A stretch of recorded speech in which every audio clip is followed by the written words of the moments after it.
नाज़रीन आदाब, न्यूज़ 18 उर्दू में आपका इस्तकबाल है। मैं हूं विसाल आजम, आप देख रहे हैं खबर खास। नाज़रीन, मुल्क में जो तालीम का निज़ाम है उसे हम खास तौर से दो कैटेगरीज में बांट सकते हैं। एक तो वो तालीमी निज़ाम जो सरकारी है, चाहे वो प्री प्राइमरी हो, हाई स्कूल हो या फिर कॉलेज हो, और दूसरा है जो प्राइवेट है, वो भी प्री प्राइमरी यहां तक कि नर्सरी और उससे पहले भी किंडरगार्टन से शुरू हो जाता है और वो भी यूनिवर्सिटी तक पहुंचता है। क्या इन्हीं दोनों तालीमी निज़ाम से सिर्फ और सिर्फ हिंदुस्तान की तमाम तालीमी जरूरतें पूरी होती हैं? बिल्कुल नहीं। एक बहुत बड़ा इस पे रोल मदरसों का भी है। लगभग मुल्क के हर रियासत में मदरसे हैं और इन मदरसों में कई जगहों पर तो सिर्फ और सिर्फ जो अकलियत के बच्चे हैं वो पढ़ते हैं। कई ऐसी जगह हैं, खासतौर से हम बंगाल में देख लें, बिहार में देख लें और भी कई रियासतों में जहां पर अकलियतों के बच्चों के साथ साथ दूसरे कम्युनिटी या दूसरे मजहब के बच्चे भी पढ़ते हैं। लेकिन इन मदरसों को लेकर जो सियासत होती है वो सियासत बहुत ज्यादा जो है वो बहुत उसमें उरूज आता है और सियासत के सहारे ही कई बार जो जमातें हैं सियासी वो इक़्तिदार तक भी पहुंचती हैं। लेकिन फिर क्या होता है, मदरसों के नाम पर जो सियासत खासतौर से पिछले 10 सालों में हो रही है या 15 सालों में या उससे पहले भी, वो बहुत चौंकाने वाली है। एक मुख्तसर सा आंकड़ा देता हूं। झारखंड जो एक नौ तश्कीलशुदा रियासत है, वहां पर जब वो बिहार से अलग होकर झारखंड की तश्कील हुई थी तो वहां जो मदरसा बोर्ड था वहां 32 महीनों से, पिछले 32 महीनों से मदरसा के जो असातिज़ा हैं उन्हें तनख्वाहें नहीं मिली हैं। उत्तर प्रदेश का हाल यह है कि वहां भी मदरसा के असातिज़ा खुश नहीं है, उन्हें भी सैलरी की तनख्वाह का इंतजार रहता है। कईयों के मामले कोर्ट में है। हालिया दिनों में तो यह देखने को मिला कि मदरसा में जो दूसरे, तीसरे, चौथे दर्जे के तालिब इल्म हैं उनके लिए NCERT की अंग्रेजी और हिंदी में 10वीं और 11वीं तक की किताबें भेज दी गई। अब उन्हें पढ़ाएगा कौन और पढ़ेगा कौन? ना टीचर है ना वैसे तालिब इल्म है। बहरहाल बाद में खबर यह है कि उसे रोल बैक किया गया है। मध्य प्रदेश की लगभग यही सूरत हाल है, बिहार की भी यही सूरत हाल है। अब एक नया मामला है राजस्थान का। राजस्थान में हुकूमत अभी गहलोत की है, कांग्रेस की हुकूमत है, और उस हुकूमत ने मदरसों को लेकर क्या खेल खेला है, क्या एक ऐसा स्टेप उठाया है जो कई जो है बड़े सवाल खड़े कर रही है गहलोत हुकूमत पर। आज उस पर हमारी खास तौर से बात होगी। राजस्थान हुकूमत का रियासत के मदारिस के साथ सौतेला सलूक जारी है। जी हां, इस साल भी मदरसा बोर्ड से मुल्हिक मदारिस को कंपोजिट ग्रांट अदा नहीं की गई। यानी वैसे मदरसे जो मदरसा बोर्ड से जुड़े हुए हैं, एफिलिएटेड हैं, और जो नहीं है वो तो हैं ही, बहुत सारी बड़ी तादाद में है, लेकिन जो एफिलिएटेड हैं ऐसे मदारिस को भी कंपोजिट ग्रांट अदा नहीं की गई। कंपोजिट ग्रांट से मदारिस के तलबा को स्टेशनरी या फिर क्लास में बैठने के लिए चटाई वगैरह फराहम की जाती थी। मदरसा पैरा टीचर्स इस मामले को लेकर बार बार अपना एहतजाज दर्ज करा चुके हैं। इस मामले मदरसा बोर्ड और मदरसा मुंतजमीन भी हुकूमत से अपील कर चुके हैं, लेकिन हुकूमत ने इस साल भी कंपोजिट ग्रांट की फहरिस्त से मदरसा बोर्ड को बाहर कर दिया। हालांकि सरकारी स्कूलों को 158 करोड़ रुपए कंपोजिट ग्रांट जारी की गई है। 158 करोड़ सरकारी स्कूलों को, पहले मदरसों को भी की जाती थी, लेकिन पिछले साल नहीं की गई, इस साल भी नहीं की गई। अगर मदारिस की बात की जाए तो कंपोजिट ग्रांट की रकम 8 से 10 करोड़, महज ओनली 8 से 10 करोड़ रुपए ही होती है, लेकिन गहलोत हुकूमत मदारिस को यह ग्रांट देना नहीं चाहती। क्या यह कदम सोचा समझा कदम है? कुछ खास पॉलिटिकल गेन के लिए यह कदम उठाया जा रहा है, या फिर यह कि अनजाने में हो गया है? कई सवाल उठ रहे हैं। पहले एक बयान सुनिए। मदरसों में जो पंजीकृत मदरसे हैं उनमें कई समस्याएं हैं। जो अभी CSG की राशि जो रिलीज कर रही है गवर्नमेंट, उसमें पिछली सरकार ने जो SFG के रूप में आ रही थी मदरसों में, लेकिन अब वो बंद है। तो हम लोग चाहेंगे कि मदरसों के विकास के लिए वो CSG राशि जारी करे। जिस तरह से कस्तूरबा विद्यालय, प्राथमिक विद्यालय, राजकीय प्राथमिक विद्यालय भी हैं, और उसमें जो आवासीय विद्यालय हैं उन सभी को, संस्कृत विद्यालय समेत सभी को मिल रही है, लेकिन फिलहाल मदरसों में उस राशि को बंद कर दिया गया है। तो हम लोग चाहेंगे कि वो राशि जल्दी से जल्दी रिलीज करके मदरसों के विकास में एक अच्छा योगदान दे सकते हैं। मदरसों की भौतिक स्थिति है वो ठीक नहीं है, और मैं राजस्थान सरकार से उम्मीद करता हूँ, माननीय मंत्री जी से उम्मीद करता हूँ कि ज़्यादा से ज़्यादा मदरसों को जो भौतिक सुविधाएं वो दी जाएं।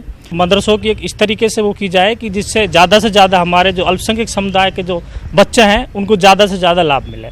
स्कूल फैसिलिटी ग्रांट को जब से कंपोजिट स्कूल ग्रांट में तब्दील किया गया है, राजस्थान के मदरसे तभी से अपनी बुनियादी ज़रूरतों को पूरा करने के भी मोहताज हो गए हैं। राजस्थान के पंजीकृत मदरसों को इस मदद के दायरे से बाहर रखा गया है। मामले को लेकर के राजस्थान के मदरसा पैरा टीचर्स ने जब विधानसभा का घेराव किया था तो अल्पसंख्यक मामलात विभाग ने मदरसा बोर्ड से एक रिपोर्ट तलब की थी। उस रिपोर्ट में इन मांगों को जायज़ भी माना गया था, लेकिन 2019 की कंपोजिट स्कूल ग्रांट एक बार फिर से जारी कर दी गई है, जिससे मदरसों का नाम नदारद है। अगर राजस्थान में इन बुनियादी ज़रूरतों को पूरा ही नहीं किया जाएगा तो फिर राजस्थान के मदरसों में हाईटेक जो एजुकेशन देने की बात की जा रही है वो कैसे पूरी होगी। कैमरा पर्सन सोहन के साथ में अरबाज अहमद, न्यूज़ 18 के लिए जयपुर से। तो बड़ी चौंकाने वाली बात है। अब जरा अंदाजा कीजिए कि जिन मदरसों को चटाई यानी मैट खरीदने के लिए जो पैसे दिए जा सकते थे, जिन पैसों का इस्तेमाल मदरसों में मैट या चटाई खरीदने के लिए होता था, जब वो पैसे भी नहीं मिल रहे हैं तो भला वो ख्वाब कैसे पूरा होगा जो वज़ीर आज़म कहते हैं कि एक हाथ में कंप्यूटर एक हाथ में कुरान हो। कंप्यूटर को हम साइंस से भी तशबीह दे सकते हैं, क्योंकि कंप्यूटर के लिए भी आपको टेबल चाहिए, उसका टेबल कुछ खास होता है, उसकी कुर्सियां चाहिए और उसके बहुत सारे इलेक्ट्रॉनिक जो है पूरे कनेक्शन चाहिए। सवाल इस बात को लेकर है कि मदरसों को हाईटेक बनाएंगे, मदरसों को मॉडर्न करेंगे, मदरसों में आला तालीमी निज़ाम दायर करेंगे, मदरसों में असरी तालीम डालेंगे। ये सब बातें कहने का मकसद क्या रह जाता है जब मदरसे का मीम ही आप गायब कर दें, जब मदरसे में ना चटाई होगी, ना वहां पर ब्लैक बोर्ड होंगे, ना वहां चौक होंगे, ना वहां पंखा घूमेगा, तो आखिर मदरसे में होगा क्या?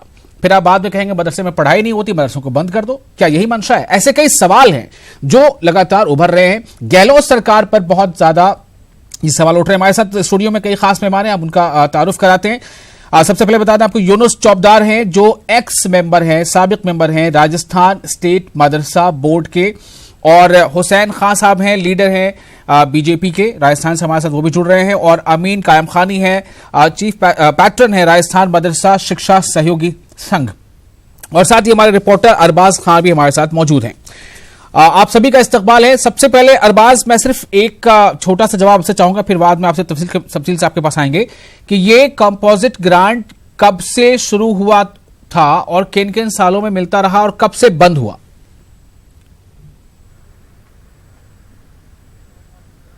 देखिए, 2 साल पहले तक जो कंपोजिट स्कूल ग्रांट है उसका नाम स्कूल फैसिलिटी ग्रांट हुआ करता था। 2017 के बाद में जब 18 की शुरुआत थी, स्टार्टिंग में इसका नाम तब्दील करके कंपोजिट स्कूल ग्रांट कर दिया गया और उसके क्राइटेरियाज को चेंज कर दिया गया, जिस क्राइटेरिया से मदरसों को बाहर रखा गया। केवल जो एलिमेंट्री एजुकेशन है और सेकेंडरी एजुकेशन के स्कूल हैं उन्हें ही शामिल रखा गया। इस साल भी 94 करोड़ रुपए जो है वो सेकेंडरी एजुकेशन में और 158 करोड़ करीब जो है एलिमेंट्री एजुकेशन में कंपोजिट ग्रांट के तौर पर दिए गए हैं, जबकि महज 7 से 10 करोड़ के बीच में मदरसों पे खर्चा आता, लेकिन उन्हें इस दायरे से बाहर रखा गया है। क्या गहलोत सरकार के पहले जो सरकार थी वो मदरसों को ये ग्रांट दे रही थी?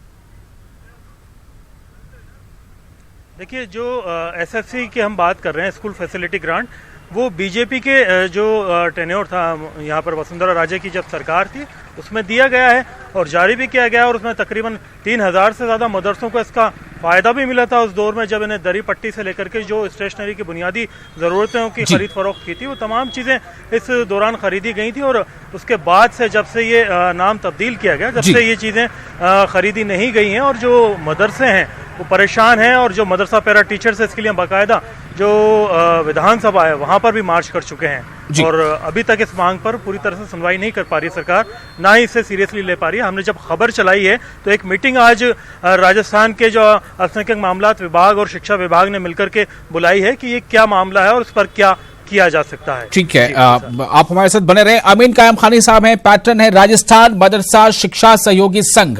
आपसे मैं जानना चाहूंगा कि गहलोत हुकूमत के सामने आखिर क्या मुश्किल दरपेश है? क्या गहलोत हुकूमत सियासी तौर पर अपनी एक अलग पहचान बनाना चाहती है? क्या गहलोत हुकूमत के सामने ये 5 से 8 करोड़ रुपए बहुत भारी पड़ रहे हैं? क्या सरकार का दिवालिया हो गया है? अमीन कायम खानी साहब। जी विशाल साहब, देखिए, हुकूमत चाहे गहलोत की हो चाहे वसुंधरा की हो, जी, मदरसों को लेकर के जो नीयत है वो दोनों ही सरकारों की अच्छी नहीं रही है, और अभी जो एसएफजी वाला मामला है, जो स्कूल ग्रांट फैसिलिटी वाला जो फंड का मामला है, चूंकि ये मरकजी हुकूमत की जानिब से रिलीज किया जाता है। सेंटर के अंदर जब ये सर्व शिक्षा अभियान एसएसए का हेड हुआ करता था, तो उस दौर के अंदर तो मदरसों को भी इंक्लूड किया गया था। जब से एसएसए को समग्र शिक्षा अभियान में रमसा के अंदर तब्दील कर दिया गया है, तो मरकजी हुकूमत की तरफ से मदरसों को इग्नोर कर दिया गया है। स्कूल ग्रांट फैसिलिटीज का जो फंड है, जो धन है, पैसा है, वो सरकारी स्कूलों को भी मिला है, सर्व शिक्षा अभियान की दीगर स्कूलें उनको मिला है, और राजीव गांधी की जो पाठशालाएं थी उनको मिला है, जहाँ पे शिक्षा कर्मी चलाते हैं उनको भी मिला है। चूंकि ये जो अमाउंट है, ये बहुत बड़ा एक अमाउंट है, मदरसों को अगर मिल जाता है स्कूल के अंदर 12,500 रुपए से लेकर के 1 लाख रुपए सालाना तक का इसकी कंटीजेंसी अमाउंट मिलता है, जिससे जो मदरसों की दशा सुधारने के लिए होती है, उसके बिजली का बिल है, पानी का बिल है, पीएलएम के अलावा जो जितने भी उनके सफाई का पैसा है और पैसा मिलता। लेकिन हुकूमत राजस्थान की, मैं कहता हूं कि राजस्थान की सरकार है मौजूदा दौर के अंदर, कांग्रेस सरकार, वो भी जो पिछली भारतीय जनता पार्टी के लास्ट ईयर के अंदर ये बंद हो गया था, लगातार 4 साल मिला था, लेकिन लास्ट ईयर जो है बंद हो गया था, तो उसी को कंटिन्यू आगे किया है। सरकार के अंदर समस्या का समाधान तो तब होगा ना जब समस्या सुनेंगे। यानी महकमा अक़लियत के जो वजीर और महकमा अक़लियत और मदरसा बोर्ड के जो अफसरान हैं, उन्होंने आंखों पे पट्टी बांध रखी है, कानों में तेल डाल रखा है, और कोई सुनवाई नहीं होती है। मतलब आपको लगता है इसके लिए सीधे तौर पर मदरसा बोर्ड के जिम्मेदार जो हैं वो भी कहीं ना कहीं जिम्मेदार हैं, अफसरान उसके, मदरसा बोर्ड के अफसरान जिम्मेदार हैं इसके लिए? बिल्कुल, मदरसा बोर्ड का देखिए, हमारी बदकिस्मती देखिए विशाल साहब, मदरसा बोर्ड की बदकिस्मती देखिए कि अभी तक तो मदरसा बोर्ड का कयाम ही नहीं हुआ है। जब सरकार को, राजस्थान के अंदर गहलोत सरकार को बने 8 महीना हो गया, जब ये शिक्षा का इतना बड़ा मामला है, और अक़लियत के हवाले से जितनी भी जो तकरूरियां होनी थी चेयरमैन की है, चाहे हज कमेटी है, मदरसा बोर्ड है, वक्फ बोर्ड है, कहीं पर भी। ठीक है, यूनुस चौबदार साहब से बात करता हूं। यूनुस चौबदार साहब, आप साबिक मेंबर राजस्थान स्टेट मदरसा बोर्ड के, उंगलियां मदरसा बोर्ड पर उठ रही हैं। ठीक है, आप अभी करंट में मेंबर नहीं है, साबिक मेंबर हैं, लेकिन आप इस मसले को कैसे देखते हैं? कहां कमी रह जा रही है? इसके पीछे की सियासत क्या है?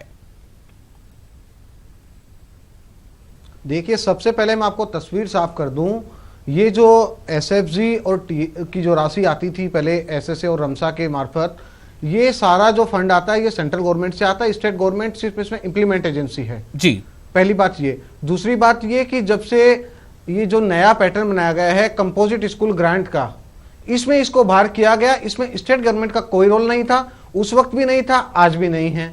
गवर्नमेंट का रोल है केंद्र सरकार का, जो मोदी सरकार का जो एजेंडा है सबका साथ सबका विकास, उसके उलट वो लोग काम कर रहे हैं। सबका साथ और मुसलमानों का विनाश वाली बात यहां हो रही है, मुसलमानों को तालीम से दूर करने की बात हो रही है। और इसमें सबसे बड़ी जो समस्या आती है केंद्र सरकार के स्तर पर, जहां राजस्थान में मदरसा बोर्ड है वो अल्पसंख्यक मामलात विभाग के अंतर्गत आता है, और केंद्र में इसको मानव संसाधन विकास मंत्रालय के अंतर्गत लिया जाता है, तो ये भी एक बड़ा गैप है। और जब इसको हटाया गया था एसएफजी को और सीएफजी को जब चालू किया गया था, तो सीएफजी के साथ ये बात उठाई गई थी कि ठीक है, आप जो कह रहे हैं कि मरकज से फंड आता है, ठीक है, लेकिन क्या इसमें स्टेट का कोई रोल नहीं है? स्टेट की अपनी तरफ से डिमांड नहीं रख सकता? स्टेट का जो माइनॉरिटी अफेयर्स मिनिस्टर ही है वो कुछ भी नहीं कर सकता, वो सेंटर से बात नहीं कर सकता, मदरसा बोर्ड के लिए उस पर दबाव नहीं बना सकते? ये अक्टूबर 2018 में जब ये योजना बंद की गई थी, तब हमने इस मुद्दे को बड़े जोर शोर से उठाया गया था। मैं उस वक्त मदरसा बोर्ड का मेंबर था, हमने बहुत पुरजोर तरीके से इस मामले को उठाया, और दिल्ली जाकर हमने अल्पसंख्यक मामलात विभाग के केंद्रीय मंत्री मुख्तार अब्बास नकवी तक ये बात पहुंचाई थी जी। लेकिन केंद्र सरकार और राज्य सरकार के डिपार्टमेंटों के बीच कम्युनिकेशन गैप जो बड़ा था, इसमें उस बात का खामियाजा हमें भुगतना पड़ा। और लगातार हमने इसको लेकर मुख्यमंत्री को जो बजट घोषणा में भी हमने मांग की थी कि बजट घोषणा में राज्य सरकार एक ऐसा हेड बनाए कि उसके अंतर्गत ये पैसा राज्य सरकार की तरफ से जारी किया जाए जी। ये जो वर्तमान जो स्लेब जो बनाया गया है केंद्र सरकार की तरफ से इस योजना का, उसके अंतर्गत अगर राज्य सरकार अगर अपने एंड से इसका पैसा देती है तो तकरीबन 8 करोड़ 93 लाख रुपए का इसमें तो नहीं किया, रियासती हुकूमत ने ऐसा नहीं किया। इसको लेकर आज प्रिंसिपल नहीं, आज इस बात को लेकर प्रमुख शासन सचिव वित्त विभाग और प्रमुख शासन सचिव माइनॉरिटी और शिक्षा विभाग की एक संयुक्त बैठक हुई है, और इस बात को लेकर लगातार प्रयास किए जा रहे हैं कि किस तरीके से इस राशि को जारी ठीक है, आज बैठक हुई, आप बता रहे हैं 5 से 7-8 करोड़ रुपया जो है वो मदरसों को देना था, मरकज दे या रियासत दे, मामला इसका है। और अगर मरकज कहीं ना कहीं इसमें कुछ आनाकानी मरकज तरफ से हो रही है। राजस्थान में जो रजिस्टर्ड मदरसे हैं, यानी मदरसा बोर्ड से जो मुल्हिक मदरसे हैं, उन मदरसों को इस बार कॉम्पोजिट ग्रांट के तहत फंड या पैसे नहीं दिए गए हैं, जबकि सरकारी स्कूलों को दिए गए हैं। हमारी बातचीत इसी मुद्दे को लेकर हो रही है कि आखिर क्यों। जवाब कुछ अलग अलग आ रहा है। एक जवाब यह है कि इसके लिए सीधे तौर पर मरकजी हुकूमत जिम्मेदार है या मरकज का वो शोबा जिम्मेदार है। दूसरे सवाल ये भी उठ रहा है कि आखिर जो स्टेट वेलफेयर मिनिस्टर है, माइनॉरिटी वेलफेयर मिनिस्टर, वो क्या कर रहे हैं, या जो मदरसा बोर्ड है वो क्या कर रहा है। मदरसा बोर्ड के चेयरमैन नहीं है, ये अलग सवाल है, एक अलग खबर है ये। इससे पता चलता है कि हुकूमतें कितनी संजीदा हैं, जो अकलियतों के और सेकुलरिज्म होने का दम भरती हैं। हमारे साथ हुसैन खान साहब हैं, लीडर हैं बीजेपी के, राजस्थान से हमारे साथ जुड़े हुए हैं स्टूडियो से। हुसैन साहब, सवाल मैं कुछ नहीं करूंगा, आप काफी देर से सुन रहे थे, मुझे सिर्फ आपसे जवाब चाहिए।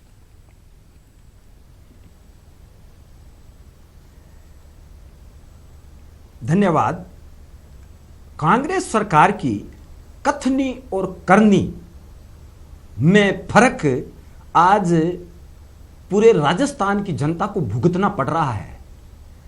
ये कथनी और करनी की हकीकत आज ग्राउंड पर लोगों को दिखाई दे रही है और लोग त्राही त्राही कर रहे हैं। इसमें अल्पसंख्यक समाज भी सम्मिलित है। अल्पसंख्यक समाज के वोटों पर चलने वाली ये पार्टी, अगर राजस्थान में अल्पसंख्यक समाज के अगर वोट इस पार्टी को नहीं मिले तो ये 50 सीटों से भी कम में सिमट के रह जाए। और इतनी बड़ी संख्या में अल्पसंख्यक समाज के लोगों ने इस पार्टी पर विश्वास किया और इनको बड़े स्तर पर वोट देकर के इनको सरकार बनाने तक पहुंचाया।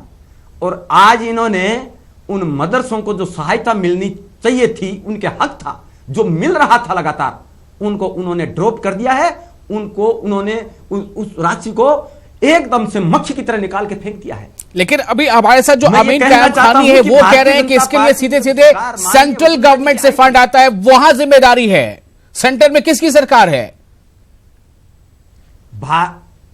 आप सुने, केंद्र सरकार में आपको कुछ भी लेने के लिए प्रयास करने पड़ते हैं, तथ्य रखने पड़ते हैं।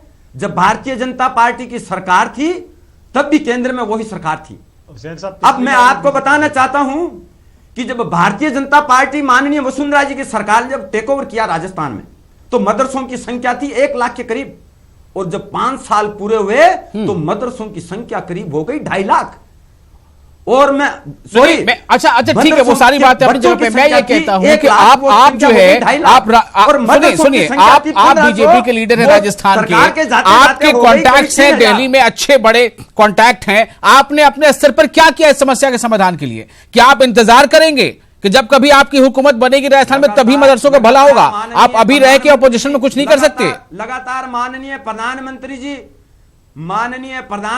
जी का लगातार जो नारा है, उनकी कथनी और सर, नारेबाजी से पैसे नहीं मिले ना वहां। सवाल यह है, करना होगा। अभी आपने कहा तो वहां पे अगर आप बताइए आपने क्या किया हमारे राजस्थान में अपोजिशन में होने के बाद? आपने क्या किया इस सवाल पर? और एक हाथ में कंप्यूटर होना चाहिए। आपने क्या किया? आपकी पार्टी ने इस मुद्दे को उठाया असेंबली में, आगे बढ़ाया जा सकेगा। हमारे सरकार में, हमारे केंद्र सरकार में हमारे मंत्री, केंद्रीय मंत्री जी मुख्तार अब्बास नकवी जी लगातार अल्पसंख्यक अमीन कायम खानी साहब इनके सवाल का जवाब दीजिए। इनके कहना है कि इनके तरफ से कोई दिक्कत नहीं है, मरकज से कोई दिक्कत नहीं है, फिर कहां कमी है? देखिए, मैं साफ बताऊं विशाल साहब, मैं साफ बताऊं, हुसैन साहब बहुत एक्साइटेड है, बहुत ज्यादा एक्साइट हो रहे हैं। इनको इतने ज्यादा एक्साइट नहीं होना चाहिए। कम से कम इसको ये सोचना चाहिए कि ये ग्रांट हमारे पास तो आंकड़े हैं, हम तो आंकड़े बता रहे हैं आपको। बच्चों की संख्या हमारे टाइम में बढ़ी, मदरसों की संख्या हमारे टाइम में बढ़ी। आपने को और जब हमारी सरकार थी तो हम पिकअप गाड़ियां भर भर के हम मदरसों में सामान पहुंचाया करते थे, और वहां सामान रखने की जगह नहीं मिलती थी। पास में कमरा किराया लेना पड़ता था कि हम सामान रखे कहां पर। मोहल्ले के लोग इकट्ठे हो जाया करते थे। एक सवाल का जवाब दे दीजिए, आपकी पार्टी अपोजिशन में है, क्या इस मुद्दे को उठाएगी? क्या इस मुद्दे पर कोई आंदोलन होगा? आज आपकी सरकार, क्या आप कहीं धरना देंगे? यहाँ तो पेंसिल और पेन के लिए बच्चे तरस रहे हैं। आज ये आप नहीं जवाब दे रहे हैं, आप जवाब देना ही नहीं चाहते। ठीक है, अरबाज मैं आपके पास आ रहा हूं। अरबाज, ये क्या है, ये जो आज जो मीटिंग हो रही है, आपने बताया था कि खबर दिखाए जाने के बाद न्यूज 18 पर कुछ हरकत में आया है प्रशासन, कुछ मीटिंग हो रही है, क्या अपडेट मिल रहा है उससे?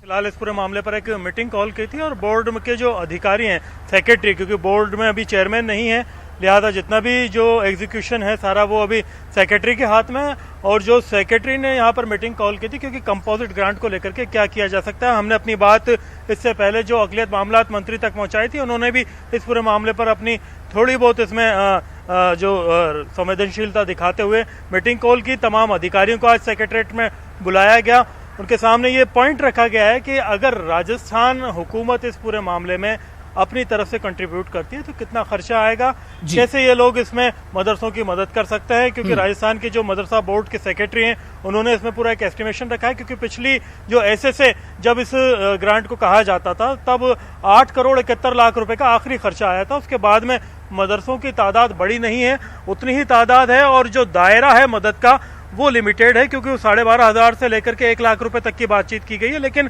सरकार जो है राजस्थान की, वो इसमें कैसे शामिल हो सकती है और कैसे जो राजस्थान का खजाना है वहां से इसकी मदद की जा सकती है, इस मुद्दे पर बात की गई। लेकिन अभी कोई फाइनल मोहर नहीं लगी है। इसमें जो पूरी अपनी बातचीत है वो एक तरीके से भेजी जाएगी वित्त विभाग को, और तैयार करके एक प्रपोजल भेजा जाएगा मुख्यमंत्री के सामने भी, ताकि इस पर मोहर लग सके। क्योंकि खर्चे के मामले में राजस्थान हुकूमत, ठीक है, ये एक अपडेट है। अब आगे क्या होता है इस पर नजर रहेगी। मैं जल्दी से 30 सेकंड के लिए आपके पास आ रहा हूं। यूनुस चौबदार साहब आपके पास आ रहा हूं। मैं कहना चाहता हूं कि अभी इकबाल साहब मौजूद स्टूडियो में है, ऑपोजिशन में होने के नाते, और इनकी पार्टी की सरकार मरकज में है, इनसे आप क्या उम्मीद करते हैं? देखिए, मैं पहले आपको पिक्चर क्लियर कर दूं। जो योजना बंद हुई थी वो भारतीय जनता पार्टी के वक्त हुई थी। भारतीय जनता पार्टी की सरकार के समय बंद होते ही हमने इस बात को लगातार ऐतराज दर्ज कराया। राजस्थान से लेकर दिल्ली तक हमने ऐतराज दर्ज कराया। हुसैन साहब को जवाब इसका है, आपकी पार्टी ने बंद कराया योजना को। गहलोत साहब, आपकी पार्टी के गद्दार ने। हुसैन साहब, मेरी बात पूरी कर लेने दीजिए मुझे। हमारी पार्टी ने 1400 नए टीचर भर्ती किए नहीं, मदरसों के लिए। आपसे ये नहीं पूछ मदरसों रहा के आपसे, विपरीत काम हो रहा था क्या? पूछ रहा हूं, उसका जवाब दीजिए प्लीज। बच्चे 1 लाख से 2.5 लाख हो गए। नहीं, ये क्या विपरीत काम हो रहा था क्या? मदरसों की संख्या 1500 से 3000 हो गई, ये विपरीत काम हो रहा था क्या? छोड़िए, आप क्या विपरीत की बातें कर रहे हो? ठीक है, यूनुस साहब बोलिए, आप बोलिए। मदरसों के लिए जो कल्याण का काम हुआ भारतीय जनता पार्टी के राज में, वो कभी कांग्रेस नहीं कर पाई। यूनुस साहब बोलिए। वोट बटोरने के लिए कांग्रेस सबसे अव्वल रही है। अक्टूबर 2 आज देख लो ना आप कांग्रेस का क्या हालत है। एक छोटा सा इकबाल साहब प्लीज खामोश हो जाइए, प्लीज सबको बोलने दीजिए। यूनुस साहब बोलिए। पार्टी की सरकार अक्टूबर 2018 में जब इस योजना को बंद किया गया था, तब न्यूज 18 ने उस वक्त भी इस पर एक बड़ी बहस रखी थी, और उसके बाद राजस्थान में सरकार ने कान पे जू तक नहीं रेंगी थी। जब अब हमने वापस इस बात को लेकर विरोध दर्ज कराया मुख्यमंत्री जी को, जब हमने बजट घोषणा के वक्त इस बात को लेकर हमने डिमांड भेजी कि मुख्यमंत्री जी, ऐसा भारतीय जनता पार्टी ने हमारे साथ भेदभाव किया है, तो आप इस बात को लेकर कुछ सकारात्मक रूप अपनाइए। मुख्यमंत्री जी ने और मंत्री सालेह मोहम्मद जी ने इस बात को लेकर लगातार अधिकारियों से अपडेट लिए, और नतीजा है कि आज वित्त विभाग ने खुद चलाकर इस बात की बैठक बुलाई और मदरसा बोर्ड से प्रस्ताव मंगवाया है। मदरसा बोर्ड ने प्रस्ताव सरकार को भेज दिया है। 8 करोड़ 93 लाख रुपए का प्रस्ताव है। चलिए, जो कुछ मुझे लगता है कमी रह गई है, हुसैन साहब स्टूडियो में भले ना बोले हो, कुछ करके दिखा देंगे। इनकी पार्टी कुछ आंदोलन चलाएगी, कहीं धरना देगी। इकबाल साहब की बाइट वाइट भी फिर हम लोग चलाएंगे, शायद तब पता चलेगा कि हाँ कुछ इन्होंने जो बोला है उसमें सच्चाई भी है। मरकज से फंड दिलवा दें तो बड़ा अच्छा होगा। बहुत बहुत शुक्रिया आप तमाम लोगों का इस खास मुद्दे पर हमारे साथ बने रहने के लिए। आदाब।